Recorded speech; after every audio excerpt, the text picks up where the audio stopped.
About ingrown toenails.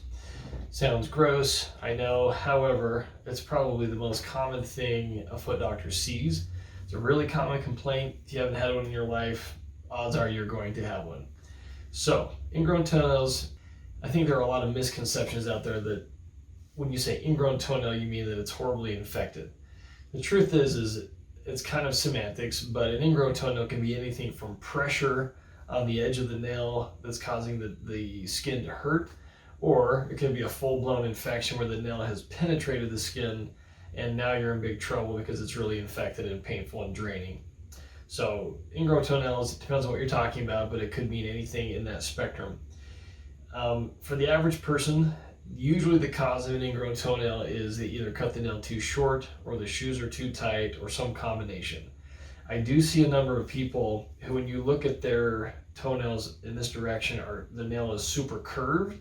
That's purely a genetic problem. They didn't do anything wrong. It just is the way it is. Well, the more curved it is, the more that nail digs right into the skin, and it eventually is going to cause irritation and puncture. Now, some people go their whole life and they're fine, but I find that more often than not, if the nail's super curved, eventually they're going to get ingrown toenails if they stub their toe a little bit, or they wear a tight shoe or sock, or they cut their nail too short.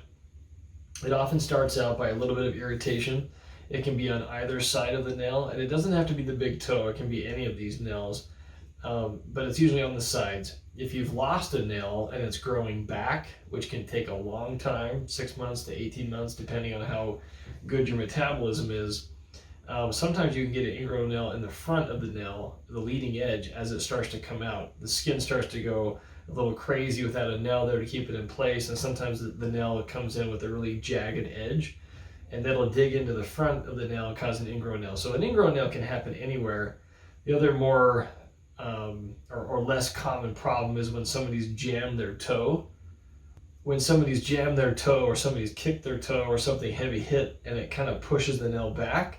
The nail may look fine and everything looks fine, but you get a little bit of a blister right here, or you push on the nail and it feels really soft and fluctuant. If that's happening and there's redness around there, you probably have dislocated the nail from the nail bed. You have a pocket of fluid in there that's going to get infected, or bare minimum, it's going to get super irritated and the nail is going to fall off at some inopportune moment in a month or two. So go see your podiatrist. They're the best in the business for this kind of a problem without any exception. So let's go back to regular ingrown toenails. It's starting to hurt around the edge. It's consistent. It doesn't come and go easily. What are you going to do about it? A couple of simple things you can try at home.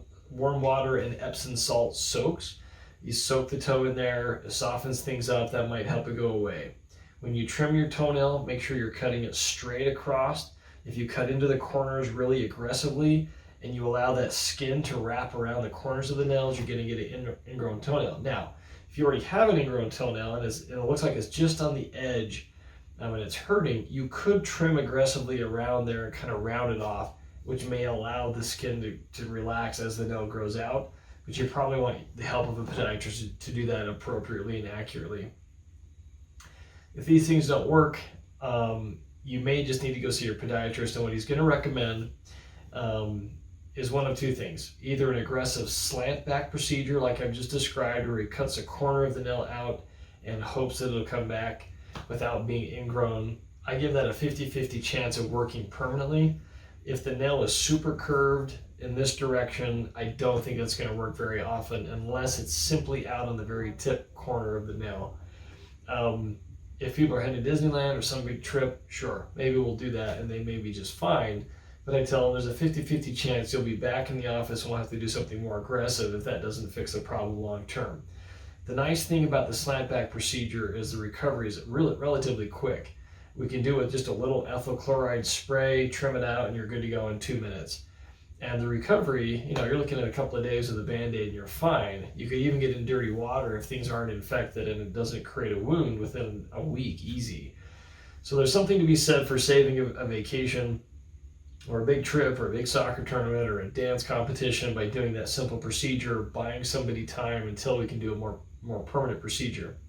Now, if somebody comes in and it's infected and it's deep in there, or if they've been having ingrown toenails in that corner again and again and again, it's time to do something more aggressive. So a permanent, what's called matrixectomy, is where we take off just a few millimeters of nail along the edge and we kill that part of the nail matrix that creates just the corner of the nail, so that edge doesn't come back again and cause problems. If the edge is curved in any way and it's diving into the skin, this procedure can be super powerful. It can solve the problem forever as long as the nail doesn't continue to curve more and more, which occasionally happens and you have to repeat it, but oftentimes this solves the problem forever. So what you're going to look at when you come to the doctor's office is we're going to numb up your toe around here.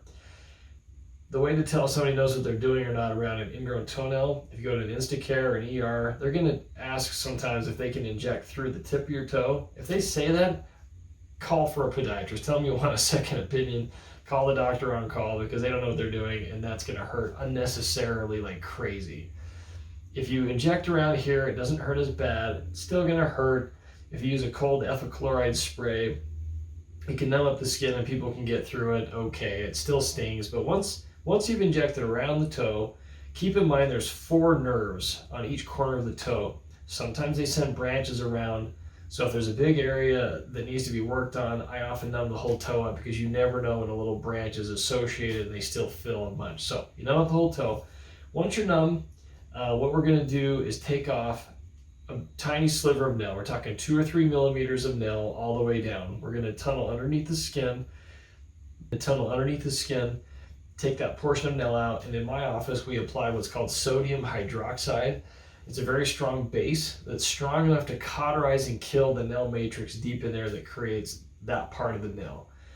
I do 3 applications, 5 to 10 seconds each per application, and once that's done, I'll flush it out with acetic acid, which is vinegar, which neutralizes the base with a weak acid, and you're back to a neutral pH, and you're good to go. Once it's been irrigated out and cleaned, I like to do a little topical antibiotic, Neosporin or bacitracin or triple antibiotic, doesn't really matter. Dress it up with a fairly decent size gauze and tape bandage and leave that on for 24 hours. It doesn't have to be 24 hours. Some people bleed a bit, so that's what I like to do. You can take it off sooner if it doesn't look like it's bleeding. If the bandage comes off sooner, no big deal. You're going to start the process that you would have done anyway, which is every day scrub it aggressively with soap and water. Use something that is brand new and clean, a brand new washcloth that's just been cleaned, or an antibiotic scrub brush that you can get from your doctor. But clean it, scrub it. Don't get in there and pick at it and work on it too much, but you do want to clean it well enough that that area opens up.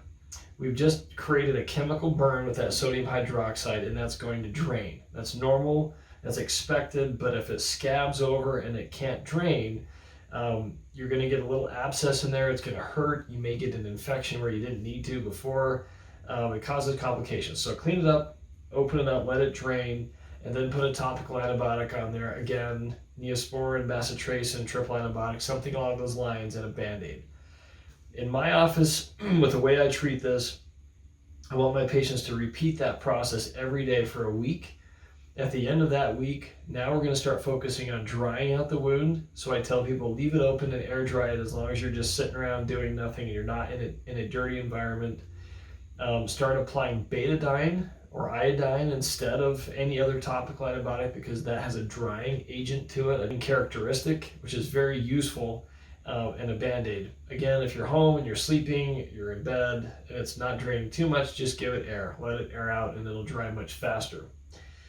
If during this process it's achy and sore, I think it's a good idea to do a warm water and Epsom salt soak.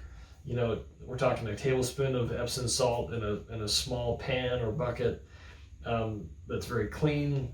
Warm water, soak the foot for 20 minutes. That should help soften things up and soothe it.